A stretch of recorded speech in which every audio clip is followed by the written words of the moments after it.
안녕하십니까. 오늘은 2030년 세계는 어떻게 변화할 것인지에 대해서 같이 얘기해 보도록 하겠습니다. 우선 아프리카와 인도에 대해서 주목을 해야 합니다. 빠른 기술 변화에 따라 파괴적 기술이 다가오고 있습니다. 공유 경제 시대가 본격화되고 나라의 수보다 통화 수가 더 많아지는 시대가 오게 됩니다. 자, 그럼 우선 아프리카와 인도에 대해서 주목하라에 대해서 말씀드리겠습니다. 현재 인구의 1위는 중국입니다. 하지만 중국은 한 명 낳기 정책을 펴서 인구가 감소하고 있는 상황입니다. 결혼이 늦어지고 경제가 좋아지면 여성들의 교육 기회와 일자리가 많아지게 됩니다. 아이를 한 명 놓기 때문에 중국에서는 아이 한 명을 돌보기 위해 할머니, 할아버지, 외할머니, 외할아버지, 부모 6명이 한 명의 아이를 돌보고 있습니다. 일명 소황제라고 합니다. 일하는 사람이 늘어나야 경제 성장도 되는 거죠. 아프리카에서는 전 세계 태어나는 아이의 3분의 1이 태어난다고 합니다. 여러분들은 아프리카가 작게 보이지만 실제 아프리카의 면적은 미국, 유럽의 주요 국가, 중국, 인도, 일본의 면적을 다 합친 것과 같다고 합니다. 지금 아프리카에서는 기술이 폭발적으로 늘어나고 있습니다. 실리콘 사바나라고 해서 케냐에서는 전자결제와 스마트폰으로 경제가 움직이고 있습니다. 발전이 늦었기 때문에 한 번에 뛰어오를 수 있는 것이지요. 따라서 중앙아시아와 아프리카의 인구가 폭발적으로 늘어날 것으로 예상을 하고 있습니다. 여러분들은 상품이 소비자에게 맞추어진다는 사실을 알고 있죠. 우리가 스마트폰의 케이스를 보면 FCC 마크나 EC 마크가 있습니다. 이것은 유럽이나 미국의 규정에 맞느냐 안 맞느냐를 표시하는 것이죠. 왜냐하면 시장이 크기 때문입니다. 즉 소비하는 국가의 마크로 표시된다는 겁니다. 결국 인구 1등의 국가가 어떤 마크를 표시해야 되느냐의 룰을 만들고 있는 것이지요.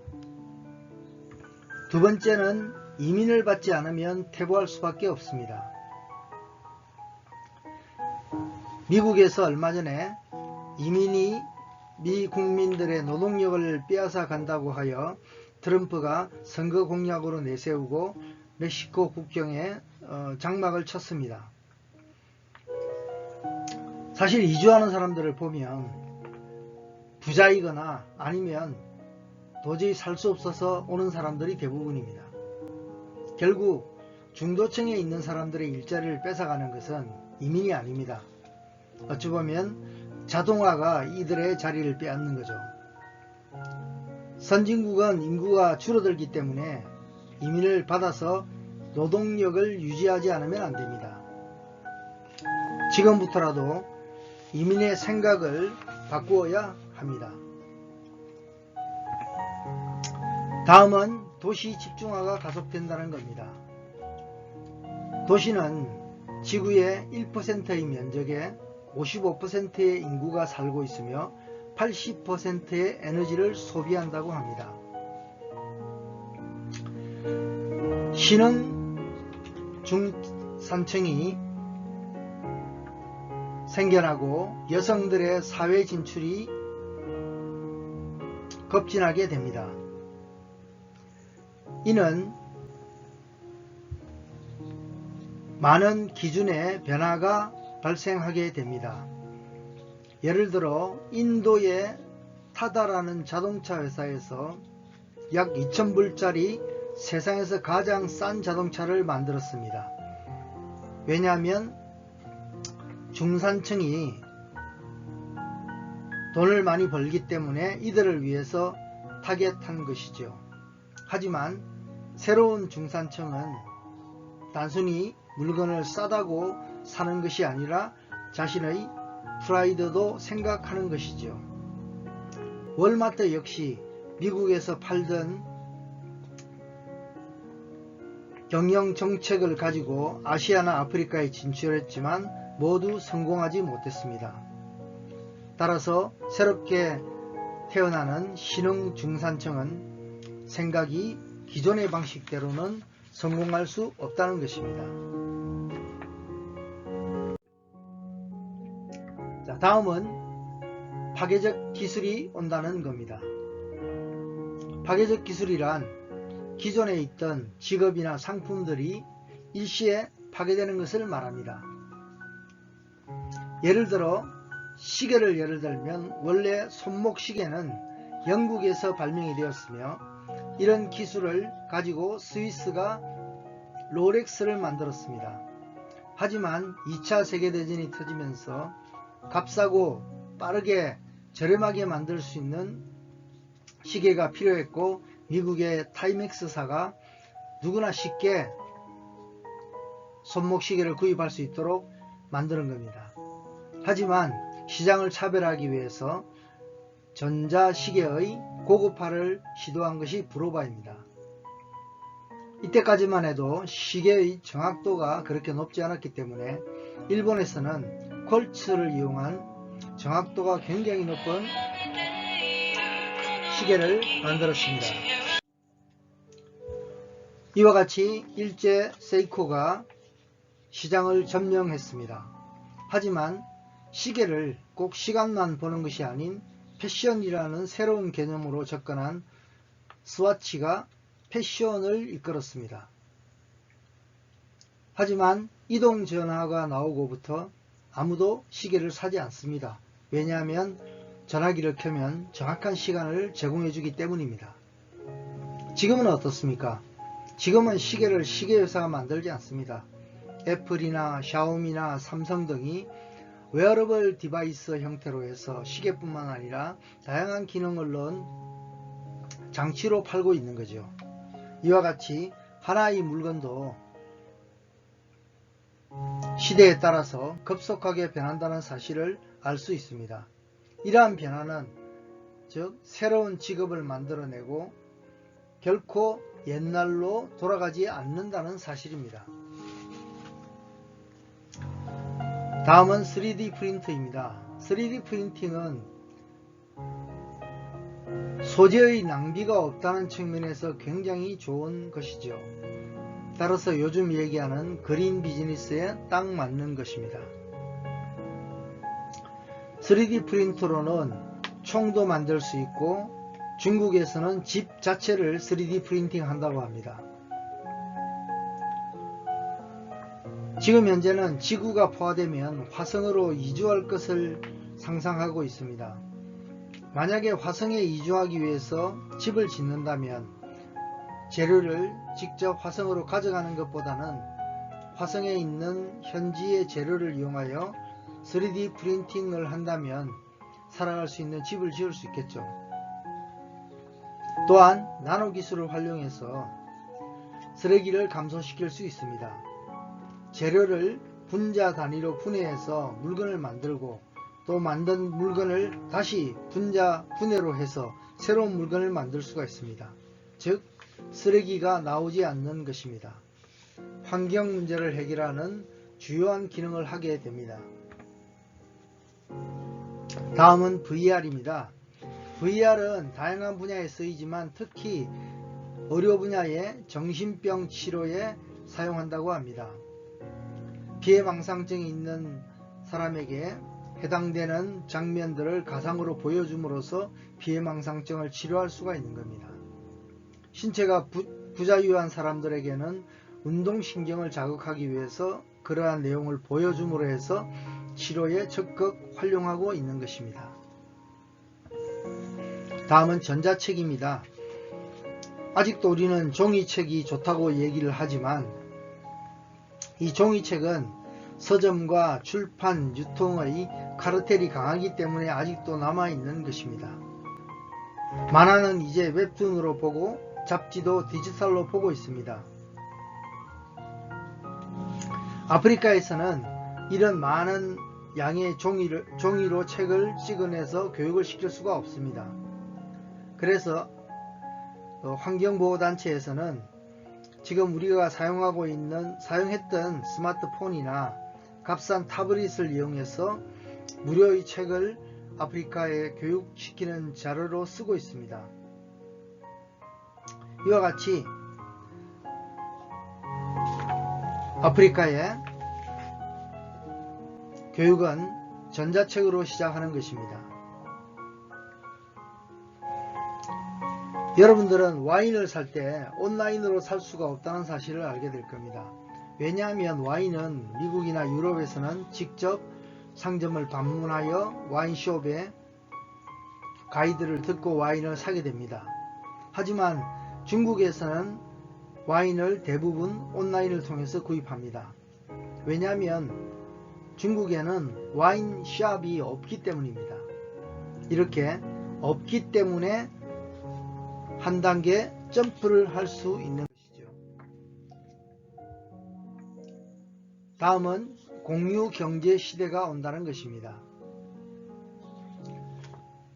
우리 부모 세대들은 자동차나 집들을 가지는 것이 꿈이었고 이것이 행복의 형태였습니다.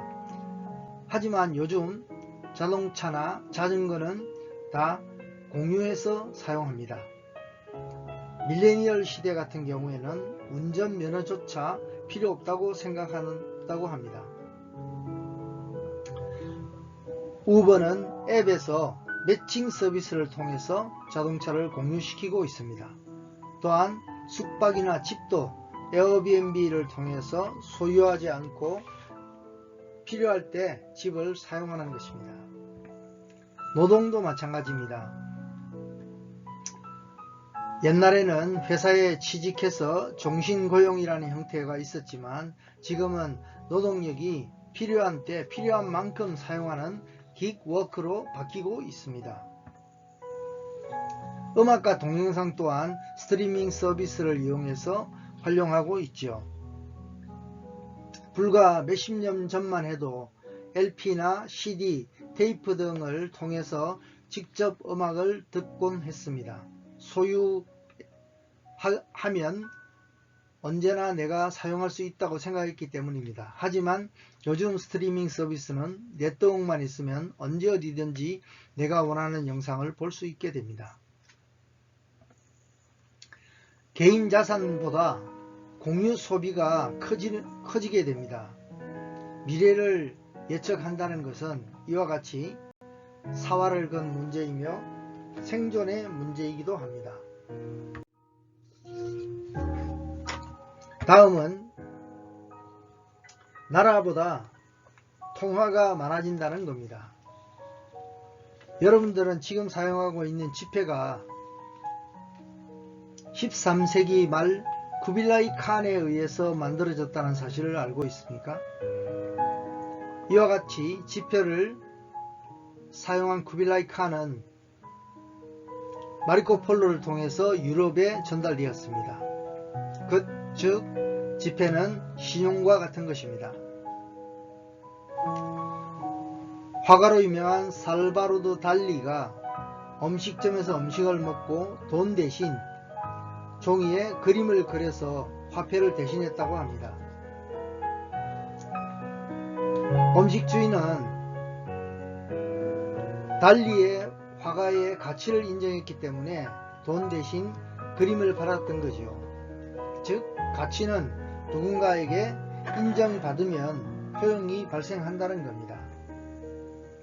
지금처럼 국가가 독점해서 화폐를 소유하던 시대는 없어진 것입니다. 로마 시대나 비잔틴 시대에도 통화를 가지고 국가가 사회를 점령했습니다만 현재는 그렇지 않습니다. 한때 항공, 전기, 통신 같은 것도 국가의 전유물이었지만 지금은 민간한테 다 이관되어 있습니다.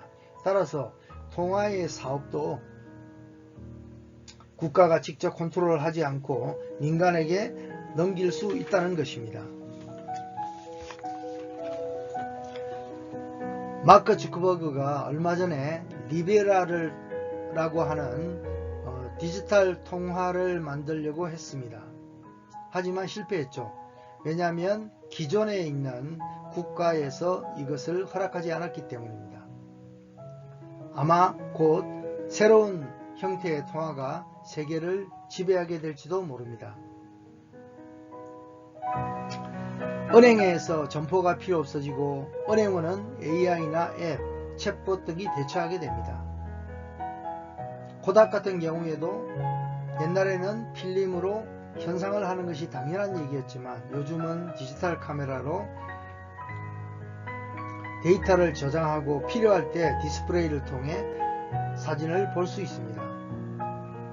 현재는 변호사나 회계사 또 대한민국 국회에서도 입법을 하기 위한 AI를 통해서 작업을 진행하고 있다고 합니다. 이와 같이 디지털화는 멈추지 않습니다. 현재 가장 디지털화로 주목받고 있는 것은 블록체인 기술을 통한 전자계약서입니다.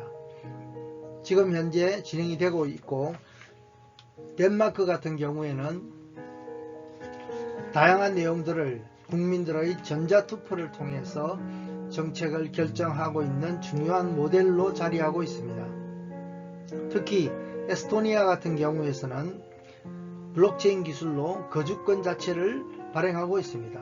이를 통해 온라인으로 업무 수행이 가능하게 됩니다.